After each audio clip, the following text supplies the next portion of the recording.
Hello, and welcome to Mailchimp's Business Building Week, a week-long social event that is looking to do one thing and one thing only, which is help your business be more successful. Look, we are here to have some fun today. We're here to learn new things. I am your host, Brett Farmelo, founder and CEO of Marketers. We're an SEO company for small business, and I want to get into this panel because we have a lot of good stuff in store. We have leaders from companies like Square, LinkedIn, Calendly, and Xero. In the first part of the panel, we are going to dive into the stats, the stories, the trends that these companies are seeing on their platforms. And then we're going to move into things that you can do to make your business more successful for both the holidays now and looking forward into the future. And who knows what we're going to uncover along the way. So let's get into it. Let's have some fun. Let's go around to our panel, do some quick introductions with name, title, and company. Again, I am Brett Farmelo, founder and CEO of Marketers. And Caitlin, if you wouldn't mind jumping in and introducing yourself to kick this thing off. Hello, everyone, and thanks so much, Brett, for having me. My name is Caitlin Belay. I'm based in the San Francisco Bay Area, and I work for LinkedIn. Awesome. And Mallory, would you mind introducing yourself? Of course. My name is Mallory Russell. I am the head of content marketing at Square, where we help small businesses start, run, and grow. Right on. And Brooks? Hey everyone, Brooks Arbogast, named after Brooks Robinson right here behind me, and I lead strategic partnerships and ecosystem for Xero. That is a fun fact. Thanks for dropping that one. And Katie? Hey everyone, good afternoon or good morning, depending on where you are. I am Katie Christian, and I'm the head of customer success at Calendly. And Calendly is the easiest way to schedule a meeting anywhere at any time. Right on. Well, let's get into this panel. I'm excited to uncover some insights for everyone joining from Alberta to Syracuse to the Bay Area and beyond. So let's make it happen. So question number one, and this is going to be open up to all panel members. Tell us what you're seeing from businesses in the social distancing world. I'm sure there's a ton of things that are happening on each one of your platforms. And Caitlin, if you wouldn't mind kicking this one off, I'd love to hear from you. Yeah, thanks for giving me the first question. I think the key word there in your question was social. And what we're seeing a lot from businesses is shifting that in-person social to digital environments. On LinkedIn, we've seen 35% year-over-year increase on the economic graph. That's engagements, chats, posts from small businesses like yourself over the last year, especially in this last 6 months. So that's really something there. The other thing that we're seeing is that businesses are not just interacting with their customers socially, they're interacting with each other and really utilizing each other as resources to be able to learn, to leverage, to share information and news. And finally, we are seeing a little bit of concern around skills gap.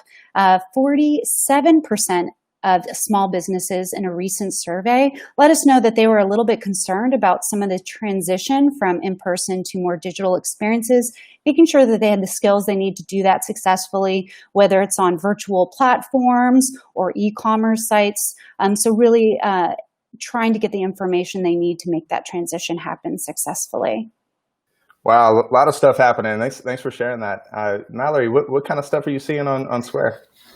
Absolutely. There are a lot of challenges right now, but that always gives birth to innovation and creativity. And we're seeing lots of flexibility in the businesses that we work with regularly.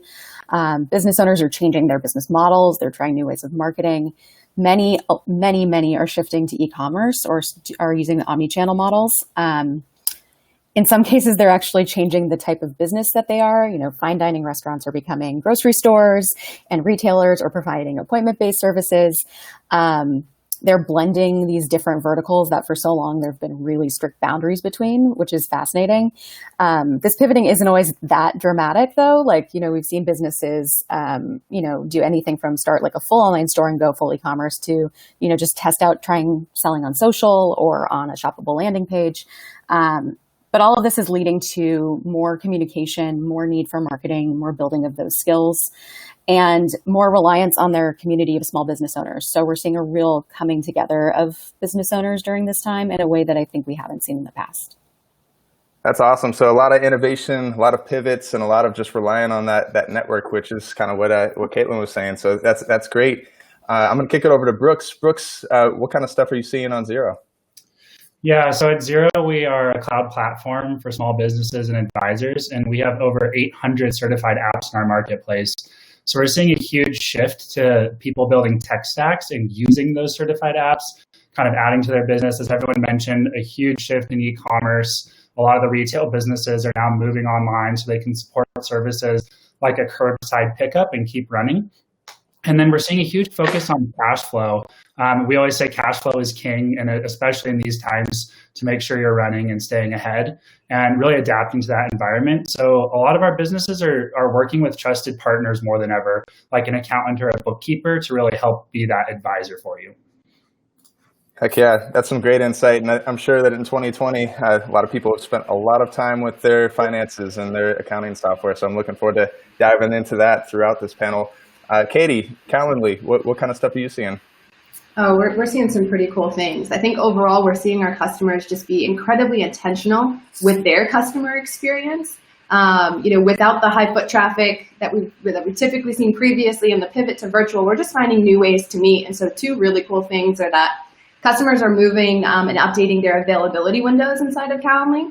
And so with that, we all know the typical 9 to 5 has really been thrown out the window, especially if you've got kids and little ones in the background. And so we're seeing our customers update their availability windows to some non-traditional hours on that front. And then the second is that they're updating their event types to better support their customers. And so just some of the things that we've heard, the curbside pickups, the pivoting to group trainings, and on the virtual front. And then last but not least, one really cool thing is just 15-minute calendar buffers for sanitization and things of that nature to avoid lines, especially with COVID being so present. That's so cool. People just blocking 15 minutes to do certain things. And when you said kids, I had to look over and see if they're going to bother me for this segment that I've booked on my Google Calendar. So awesome. I'm going to move on to question number 2. I'm going to open this up to any panel member here. And I want some stories. I want some inspiration for the people who are listening here. Any companies that have pivoted well in 2020 that you've seen on your platform. And I'll just open this up to anyone.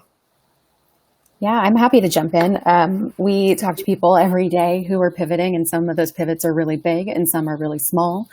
A few of my favorites, we work a lot with this business in Detroit called Hot Sam's Detroit. It's a 100-year-old men's suiting and clothing company. It's pretty legendary in that area. They've clothed mayors of Detroit, Motown. They're just legends in their community. And they started selling online for the first time this spring once COVID hit. And it's something that they had thought about doing for a long time and hadn't kind of taken that plunge. And they went all in on e-com and reinvigorated their business. Another one that I really love is this restaurant in Kansas City called The Russell. And they were a lunchtime restaurant in Kansas City. So, they're getting a lot of people, a lot of workers during the day. When COVID hit, they just kind of completely decided to take another approach. They wanted to make sure they could still keep people employed as people were sheltering in place. And so they decided to stay open. They started an online store with our products, offered pickup and delivery. They did breakfast, lunch, and dinner, created a grocery store. So they sold supplies as well. And then they even started doing daily menu changes. So that kind of organization you have to do that and to operationalize and keep your supply chain going is really pretty incredible. And then on top of that, they started marketing in new ways. They started doing cooking shows on Instagram and all sorts of things like that. So those are a couple that I think are really indicative of what we're seeing. Yeah, those are awesome stories. And I think what I take away from that is why not now? 100 years in Detroit, and then all of a sudden, hey, we're online. So why not now with 2020? Any other stories that the panel wants to share? When I think about the companies that are inspiring me right now, really, there are so many heroic, and I can only put it as heroic pivots going on, is some of the businesses in the community around me in the Bay Area.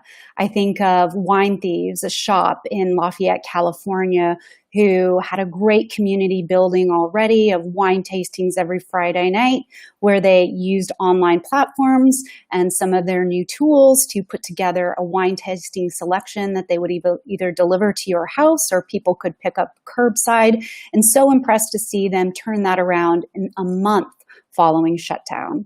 Another example that comes to mind for my community is a group called Mary Furlong and Associates. They do advising in the aging technology space. And in a similar time frame, in just a month, they took their in-person event business, which they host about 4 or 5 large events annually, virtually online. And they discovered some great tools to do it. For example, they used a platform called Countable Pro to source information from their attendees and from their sponsors so that they could play in videos into their virtual conference, which I thought was very innovative. Yeah, those are 2 awesome examples. Let's keep the shout outs going. Brooks, Katie, any stories? Yeah, we have a really cool ecosystem partner that's also an SMB themselves called A2X. And I really like them because they actually help e-com sellers across multiple platforms and channels to sync to Xero so that you can do your accounting at the end of the day. And they were really great during this pandemic. They added features to support new POS systems that some of the e-commerce platforms were releasing. They acted quickly to help with training and setting people up online so they could get selling, as we talked about. And they just have such a strong customer service. So they actually partnered with Xero to take a discount and discount their product 50% for 6 months as people got through this pandemic. And that was just like such a cool sign to give back to the community and kind of, take that loss now and support, but also building a customer base that they can help for the future. So we're really pumped to work with them and partner with them and see how they've adapted. Yeah, that's a great story. And I think that the thing I would take away from that is building momentum. You mentioned discounting as a way to get started. And I think that that's the name of the game when you are pivoting, innovating, is you got to build up some momentum. And that's a really powerful example. Katie, any good stories from you at Calendly? Yeah, we've got some really cool things happening. We're seeing a lot of solopreneurs in the health and wellness. So think haircuts post-COVID. We all need those, massages, facials, whatever that may be. Really figuring out how to configure their calendars for those 15-minute buffers, and they're sanitizing in between visits. So reducing the amount of germs and things of that nature. And then one that's super near and dear is that we're seeing small businesses within the local senior living communities pivot to using virtual meetings to schedule social distant in-person meetings utilizing Calendly, and then virtual meetings. So for those where maybe there's a higher risk, they're scheduling virtual meetings so they can connect with loved ones and little ones. And so a little bit more practical and things we need to do to upkeep on the day-to-day, but a little more on the nurturing side as well. That's awesome. All about the tech in 2020. I'm going to move on to question 3 here, which is one that I'm super geeked about because I got the auditor in me. I love some stats and numbers here. And I'd love to hear more about the stats that you guys are seeing on your platforms. And I'm going to open up this to any panel member. So just thinking about the SMB world in 2020, any kind of interesting stats that the people who are listening in could go share on their favorite social media platform? Yeah, I'll kick this one off. We've seen some really cool things happening around the meeting front. And so looking at the data in January, we saw that 90% of our meetings were held in person with actual meeting locations. And then since then, we did an analysis and that in April, that's dropped to only 40%, with a high priority of meetings being moved to obviously video conferencing and telephone calls.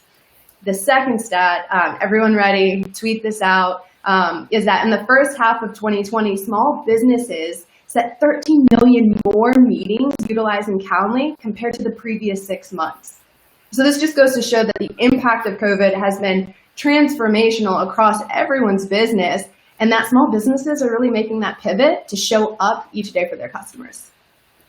That's an awesome stat. And not to devalue that stat, but of the 13 million, I think 1 million came from this guy. So no, cool. Any other stats?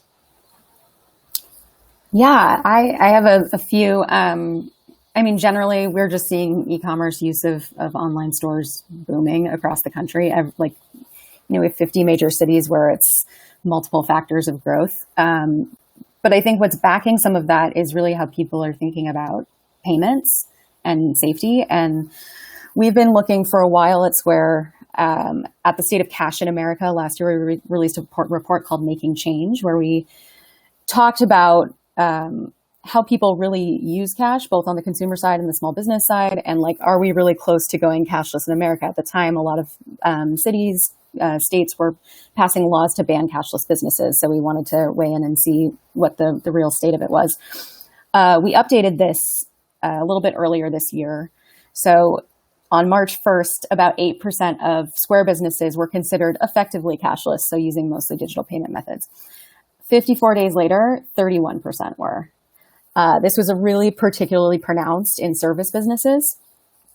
But on the other side of the counter, we've also seen consumers adopt more digital payments. Now, consumers were always a bit more ahead of small businesses in terms of their propensity to use digital payments. But you see that increasing as well, likely, again, a result of safety measures that people are taking. So I think the way people are thinking about paying for things is changing a lot, too, as a result of everything that's happening. That's some incredible knowledge. So going from 8% cashless businesses to 31% just 54 days later? Yeah, and we'll be updating this report soon as well.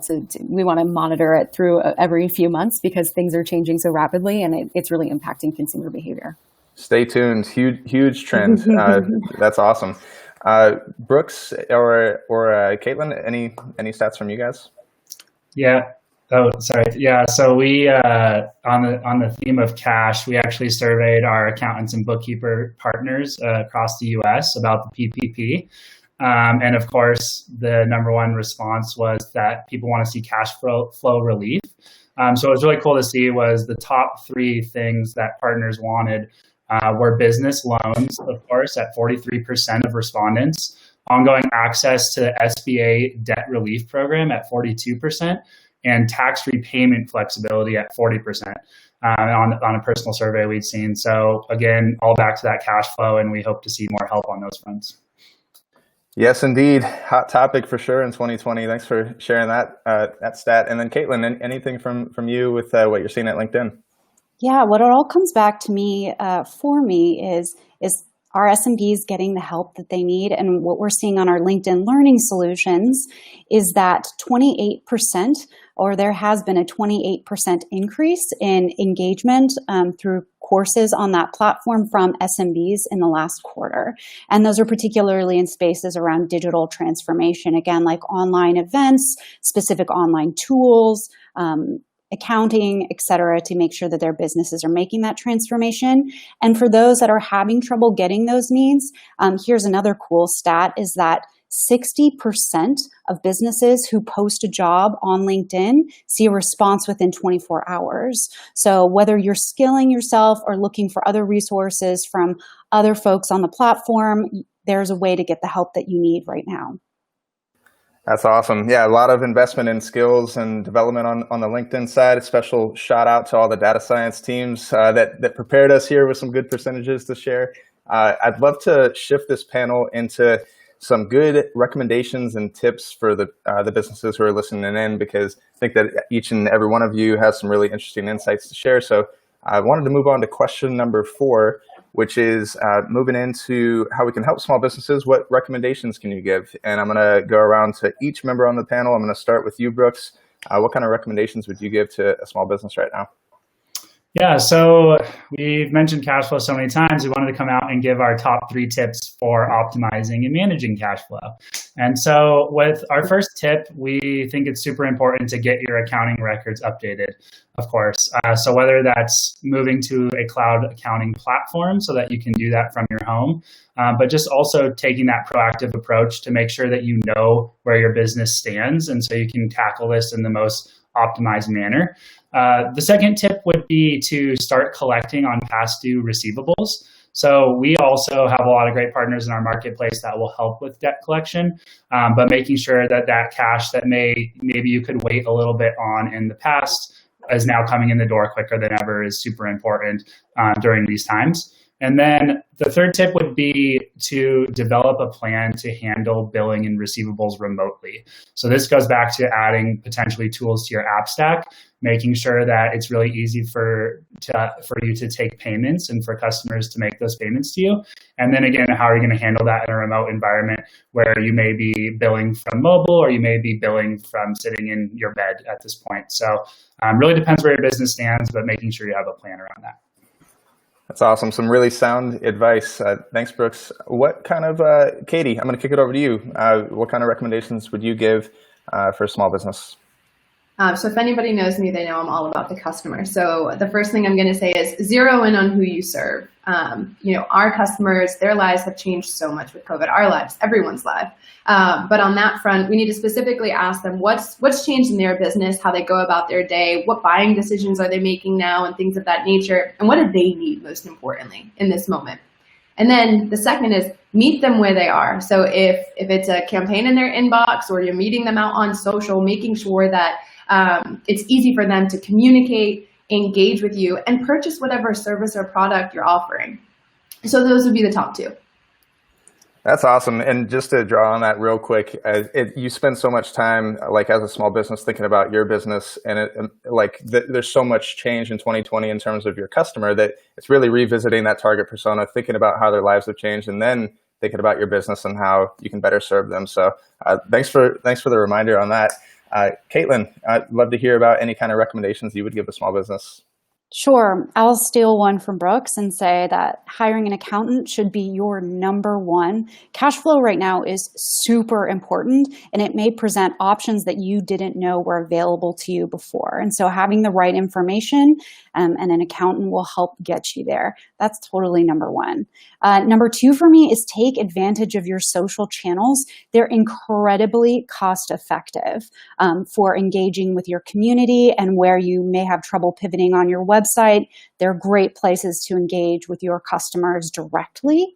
What I can say is I've been so impressed with Lemonade's approach to engagement. They've made a commitment to respond to every single question that comes in through their LinkedIn page. And as a result, they've been able to organically grow their ways in business in ways that maybe weren't quite possible before. And then finally, what I would say is start thinking about your existing customer base. Upsell and cross-sell are so important right now. So whether you're pairing those with offerings or discounts, thinking about what's already in your database and who have already bought from you is going to be a great place to start we start shifting towards the holidays, and especially as the environment around us changes. What a great reminder, because as a business owner mentality, you're all about like new business. And the fact is that you've already got relationships with your existing customers, and there's so many opportunities to innovate and think about how you could better serve them and eventually get some more cash in the door. So excellent tip there. Mallory, any kind of recommendations you would give a small business? Totally. I mean, the whole panel is hit it on the head, right? Zero in on your cash flow, understand your customers, communicate with your customers. We're seeing a major shift in consumer behavior, like a ginormous one that's we're not going to go back. People are getting used to doing things like pickup and delivery. That's not going to change. They're getting used to buying things online that they never bought online before. And so you really do need to think about where you show up. And you should be showing up to the point earlier that you should be showing up where people want to be met. This may mean opening new sales channels. You should look at all the places that you could sell. If you were selling in person before, you're going to want to look on social. You're going to want to potentially have an online store. This doesn't have to be a big shift, but you are going to have to think about the operational issues that you encounter when you open up new sales channels.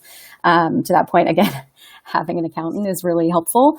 You have to figure out how you do inventory. You have to think about how you communicate with customers now that you have things like a digital storefront, which is different than an in-person storefront. And you want to make sure that you're really communicating out with people, that you have these new places for them to interact with you. I think more than anything, what this is going to show with small business owners is that there are new things they're going to have to learn.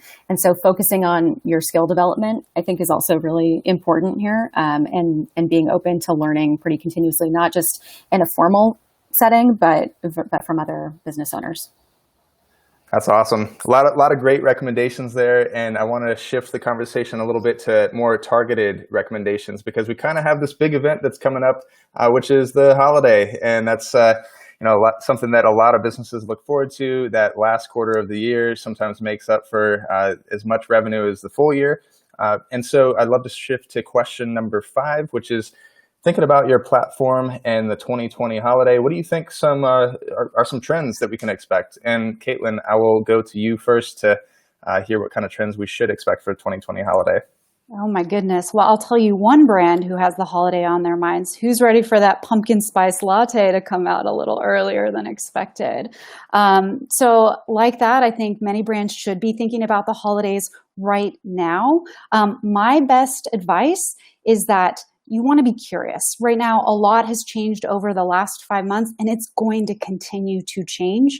If you have a group of customers that you can tap into to listen to what they need and want, now is the time to do it and keep that conversation going. That feedback, especially if you can get on the phone or connect with them in person, socially distanced, of course, now's the time to really listen to what they're needing. What trends that I'm seeing, I think partnerships specifically with SMBs are going to be super powerful. Think about your communities, think about the businesses and that serve similar customers to yours. How can you be working together, especially as people are more cost sensitive or price sensitive heading into holidays, to offer things that are new?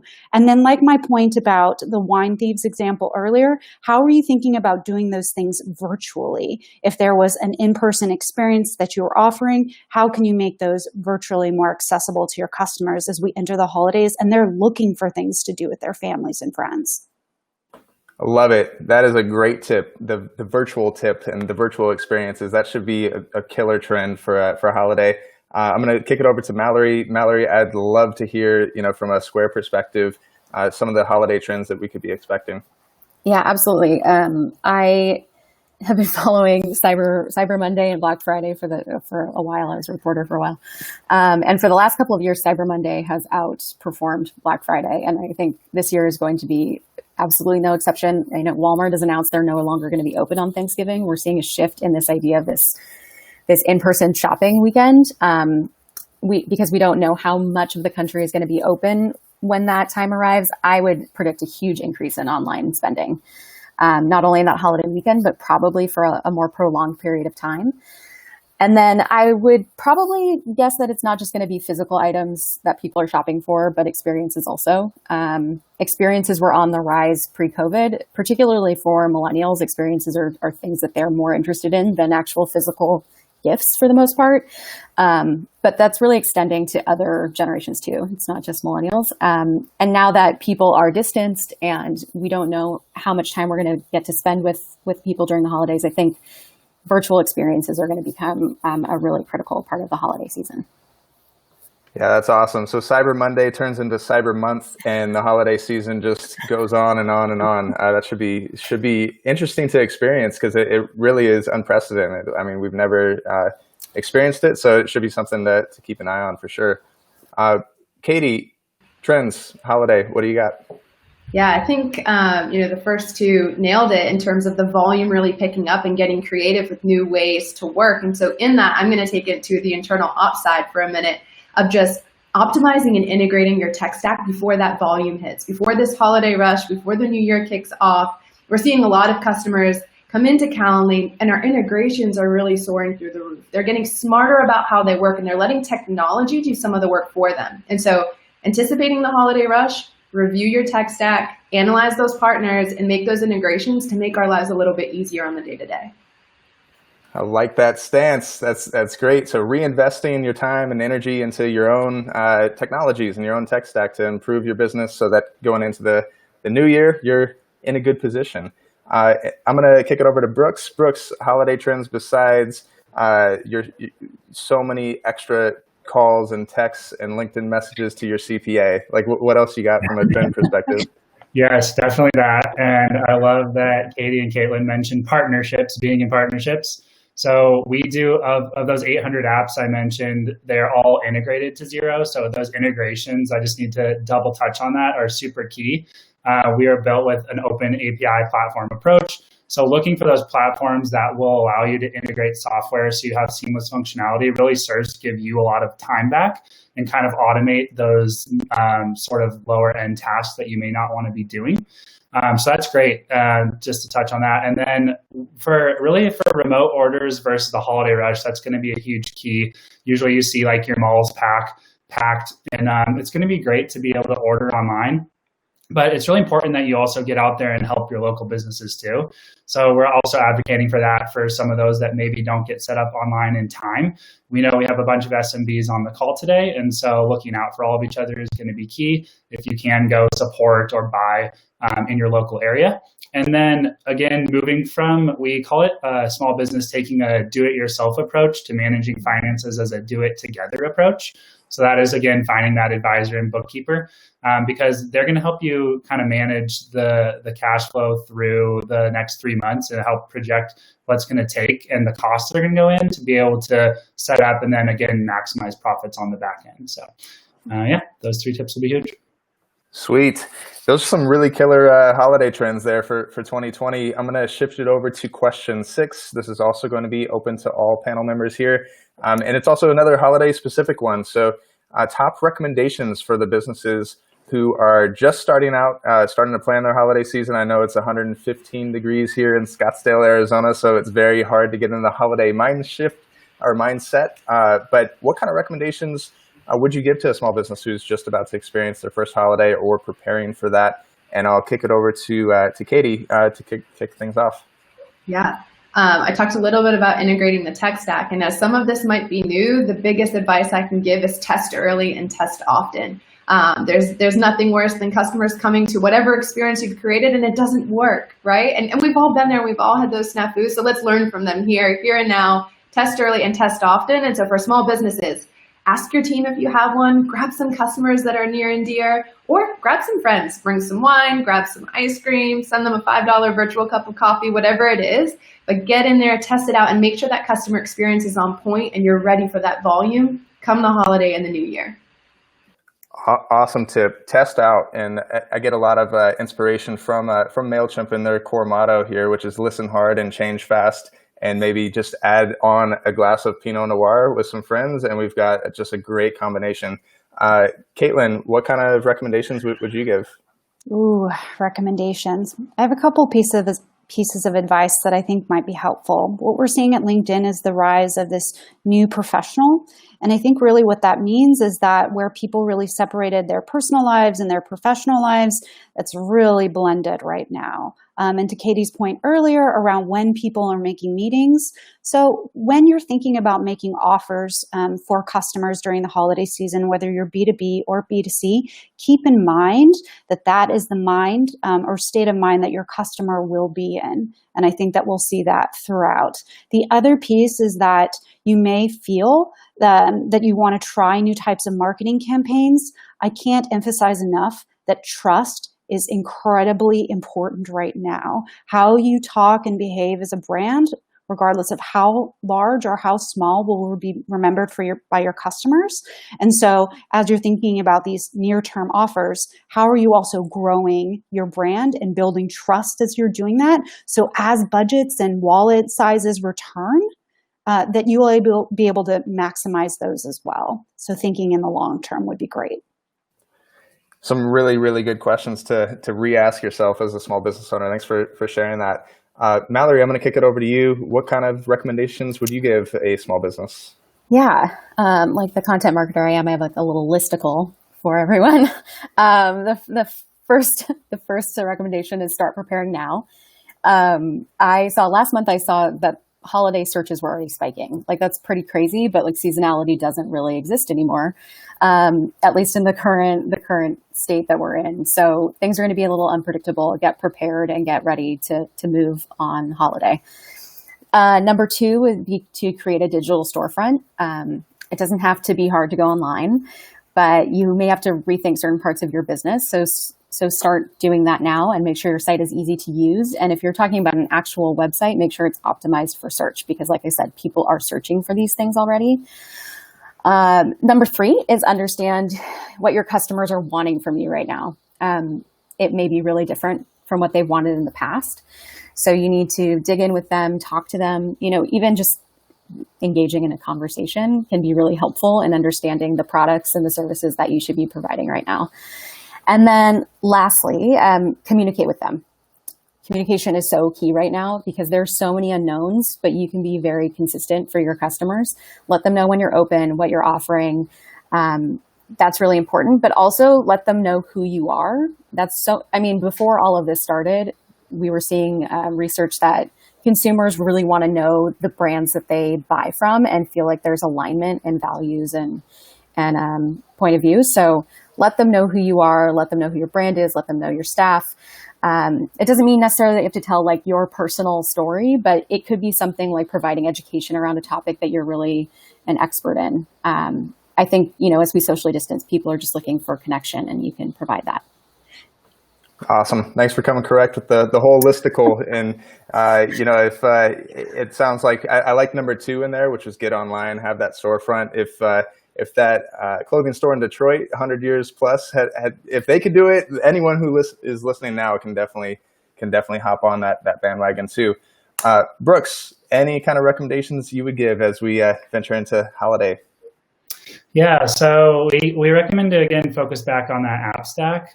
We can take really good lessons from super large public companies like a Domino's. If you can implement something like contactless delivery, they've actually shot up their business through being able to provide that and offer that safe environment for the customers.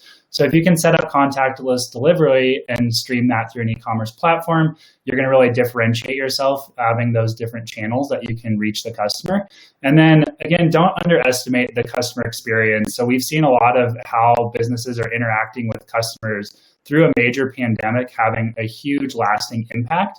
So your messaging is going to be key, because we have to remember that everyone views it in a slightly different way. Everyone's in a different position, age-wise, health-wise. And so really having the messaging that will appeal to your whole audience is super important to take into account. And then really be ready to do your accounting ahead of time. So it's super important to be proactive here if it's your first holiday.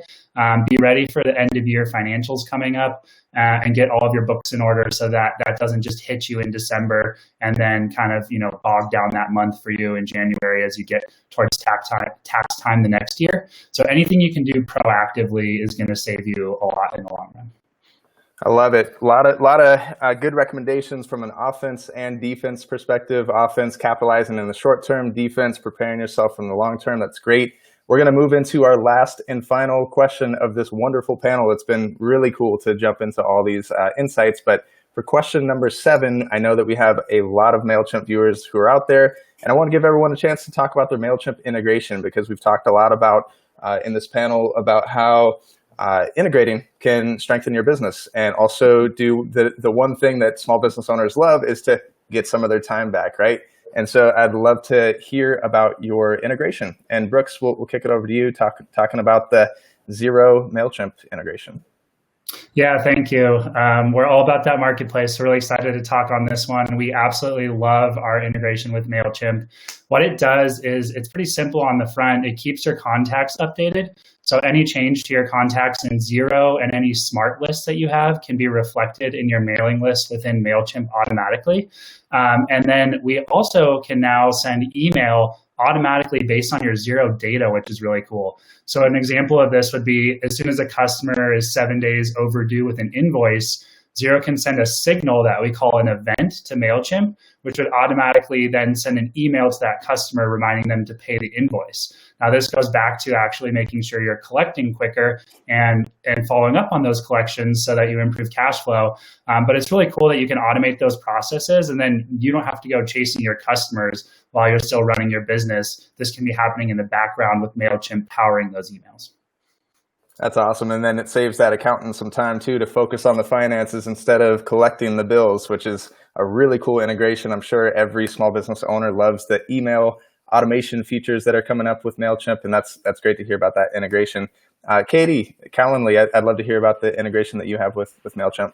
Yeah, we are huge fans of Mailchimp in general, but the integration is so powerful. Not only does it help small businesses build targeted lists of who they're actually scheduling with and bringing that to the email front, but it helps them stay organized. So a short example here is, think of all the folks that you met with in Q1 and Q2 of this year. Do you remember who they are, each and every single person? No? Well, you don't have to. Calendly and the Mailchimp integration is going to do that for you. And so as you're prepping your holiday campaigns and things of that nature, everything's streamlined and ready to go for you. It's going to update all of those contacts so that way you can create those targeted, tailored campaigns to drive high conversions and influence your key customers. Such a good tip there, because who knows who we met in Q1 and Q2, and as we move into Q4, what a good way to go back and reconnect with some of those people, learn about what they've gone through in 2020, strike up conversations, build that trust. And then also what you're talking about of building up a targeted audience and getting close to figuring out who exactly are you selling to, and using email and integrations as a way to do that. So awesome. Mallory, Square, I'd love to hear about your guys' integration. Absolutely. Mailchimp's integration with Square works for people who are really seasoned at e-commerce or people who are new to selling online. Square powers the payments on Mailchimp landing pages. So you can sell a product without setting up a whole e-commerce site. It's really quick, really easy way to sell something like an exclusive item, maybe a limited edition, or just to test out selling that product online before you build out your full e-commerce plan and platform. And of course, because it's integrated with Mailchimp, now have all these tools to help market that page. So, email, social, and all of that. So it's all kind of an all-in-one package. Definitely sounds like a to-do list item for the people who are listening in. Go check that integration out. Sounds very, very promising. And Caitlin, just to wrap it up, what kind of integration can people expect with LinkedIn? Oh, I'll try to keep it short and sweet, but there are so many cool things that you can do with Mailchimp and LinkedIn. And to Katie's point, some of those meetings that you had this past year could be your most valuable in terms of upsell and cross-sell. So you can take your lists in Mailchimp and you can upload them to LinkedIn Campaign Manager, which is our advertising tool. And then you can reach those folks on LinkedIn with the right messages and the right offers that will then convert them. So that's pretty powerful as well. Or if you'd like to generate new leads, you can start by creating your campaign on LinkedIn and funnel those leads back into Mailchimp so that you can follow them up with other nurturing offers. Instead of doing that list upload and download manually, we have a number of data connection providers that can help you do that service automatically. Zapier comes to mind as number one. And in the future, looking forward to doing more with Mailchimp. Right on, right on. Well, guys, this has been awesome. I do have some closing remarks, some general PSAs, so audience, stick around. But first, before we get there, wanted to thank all you guys. Give it up for Mallory, Caitlin, Katie, and Brooks. Shower them with love in the comments or whatever, because you guys did great. Thank you guys so much for the prep, insights, knowledge that you guys shared with us today. Thank you so much. Thanks for having us. Take care. Stay safe. Bye. All right, cool. So I'm going to move into some closing remarks here, because that was awesome. That was fun. I think we accomplished our objective here, which was having fun and dropping some knowledge today. There's really three things that I think I took away from all of this. First, crisis brings opportunity.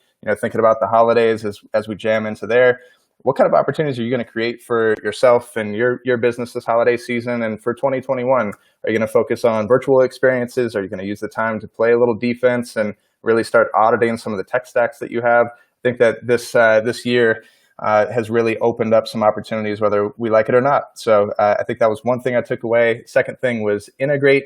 You can integrate with platforms like Square, like LinkedIn, Calendly, Xero, plus hundreds of other integrations that are available for your small business. So I think that that's a good to-do list item as we walk away from this panel. And number three is just doing the boring stuff. Like that's kind of what I took away from today's conversation. It's thinking about cash flow. It's finding a good accountant. It's setting up your email automations. It's enrolling in a skills course. It's exploring cashless payments like Square was talking about. The boring stuff is the stuff we always want to avoid, but now is the time to do it because it can really help your business.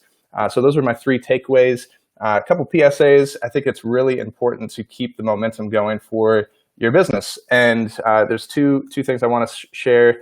Number one is help is really hard to find. I know that a lot of people may have enrolled in this event today thinking that, okay, I have this question, I need it answered, and you might still be walking away with that question that's unanswered. And fortunately, Mailchimp's developed a very, very powerful partner directory that has thousands of agencies around the world who you can connect with and give you the help that you need. So check out Mailchimp's partner directory if you have not already, and you can find an agency that's local to you that is a Mailchimp expert that can address your question. That's a very useful online resource.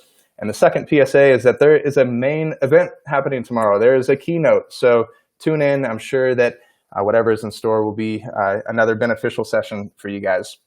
And then finally, just to sign off, I just want to say thank you. Thank you guys, because it's not easy doing what you're doing as a small business. And I'm sure that you're working hard. I'm sure not enough people are thanking you for the work that you're doing. So I'll be the one to thank you. Thank you for just pushing forward and doing what you're doing. There's a lot of people who rely on you, customers, employees, their families. And it's been a grind. And thank you. Just keep doing it. And also a special thank you to Mailchimp for hosting this event. I am Brett Farmelo. I'm the founder and CEO of Marketers. If you want to get connected with us, just Google the term digital marketing company, and you should see Marketers on the first page of search results. Feel free to get connected to us that way. Otherwise, I'm going to sign off. Thank you guys. Have a great day. Thanks for tuning in. Keep doing what you're doing. We'll see you soon.